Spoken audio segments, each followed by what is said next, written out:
नमस्कार दोस्तों, आज हम आपको एक ऐसी डरावनी कहानी सुनाने जा रहे हैं जो आपको रातों की नींद उड़ा देगी। ये कहानी है एक कटा हुआ सिर जो गांव की पुरानी हवेली में घूमता है और अपने अगले शिकार का इंतजार करता है।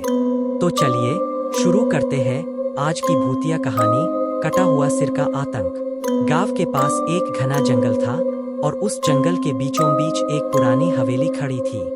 हवेली के बारे में गांव में एक खौफनाक कहानी फैली हुई थी। लोग कहते थे कि वहां जो भी गया वह कभी वापस नहीं आया। हवेली के भीतर एक भयानक आत्मा का आतंक था, कटा हुआ सिर। कहानी की शुरुआत कई साल पहले हुई जब ठाकुर प्रताप सिंह नाम के एक निर्दयी जमींदार ने एक गरीब किसान का सिर कटवा दिया। मरते वक्त किसान ने बदला लेने की कसम खाई। तभी से हवेली में अजीब और खौफनाक घटनाएं होने लगीं और ठाकुर का सिर भी कटकर गायब हो गया। कहते हैं वह सिर अब हवेली में भटकता है और जिसे भी दिखता है वह या तो पागल हो जाता है या फिर मर जाता है। अर्जुन, गांव का एक निडर युवक, इस भूतिया कहानी पर यकीन नहीं करता था। उसने ठान लिया कि वह हवेली में जाएगा और सच्चाई का पता लगाएगा। लेकिन हवेली के अंदर कदम रखते ही अर्जुन को दिखा एक भयानक कटा हुआ सिर जिसकी आंखों में खून उतर आया था।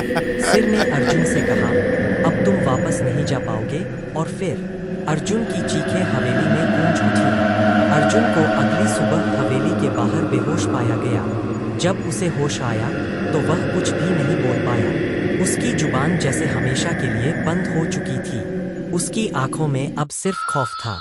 गांव वालों का मानना है कि अर्जुन ने वही कटा हुआ सिर देख लिया था जिसका आतंक पूरे गांव पर छाया हुआ है। हवेली अब भी वहीं खड़ी है, पर कोई भी उसके पास जाने की हिम्मत नहीं करता। कहते हैं जो भी उस सिर को देखता है वह या तो पागल हो जाता है या फिर उसकी मौत निश्चित हो जाती है।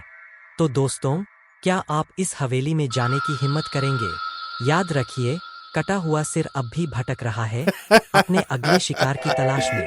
अगर आपको यह कहानी पसंद आई हो तो हमारे चैनल को सब्सक्राइब करना न भूलें और कमेंट में हमें बताएं कि अगली बार किस भूतिया कहानी पर वीडियो बनाएं। धन्यवाद।